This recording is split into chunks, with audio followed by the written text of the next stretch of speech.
C'est la fin d'une grosse angoisse? Ah oui, oui, c'est la fin de. C'est la fin d'une interrogation qui me taraudait.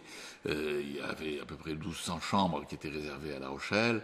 Alors c'est vrai, comme disait, les militants sont fatigués, ils ont connu les primaires, ils ont connu la campagne des présidentielles, ils ont connu la campagne des législatives. Est-ce qu'ils vont répondre à l'invitation de l'université d'été alors qu'il y a un congrès en octobre? Tout ça, on peut le comprendre. Mais déjà, tellement de chambres étaient réservées qu'on peut penser qu'on aura cette année encore autant de monde que les années précédentes, si ce n'est davantage. Donc voilà, je pense que l'argument finalement l'a emporté. L'université se tiendra bien aux dates prévues à La Rochelle et c'est un bel hommage qui est fait finalement à tous ceux qui participent à cet accueil, qu'il s'agisse des professionnels ou qu'il s'agisse même des militants de la Charente-Maritime. Donc voilà, la qualité de l'accueil a primé et sur les autres considérations. Ça aurait été vraiment catastrophique, entre guillemets, pour La Rochelle que l'université d'été soit supprimée? Oui, c'était d'abord, en termes d'image, c'était pas formidable, quoi.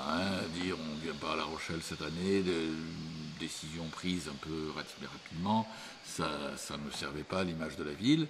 Et deuxièmement, sur le plan économique, il y avait un vrai manque à gagner pour toutes les institutions hôtelières ou pour le centre des congrès, c'est-à-dire les gens qui travaillent aussi pour les saisonniers. Il y avait c'était une catastrophe économique. Pour le cas où ça s'était produit, on commençait d'ailleurs nous-mêmes à penser à un événement à créer sur ce week-end-là pour essayer d'amener du monde à La Rochelle. Bon, eh bien, on s'est évité ce genre de choses. C'est une très très bonne nouvelle pour tout le monde. Et donc maintenu cette année et pour la suite alors? Ah, vous savez, 2013 sera une autre année, nous verrons. Je sais que tous les ans, bien évidemment, c'est un combat difficile. Plus les années passent et plus il est difficile non pas de le conserver, mais plus les convoitises sont grandes pour que ça se fasse ailleurs. Mais généralement, la période critique se situe au mois de février. Décider au mois de juin que ça se fait pas, c'était quand même un peu sévère, puisque, je vous le dis, en plus, cette année, l'université était avancée, ça a démarré le 20 août, donc en pleine saison.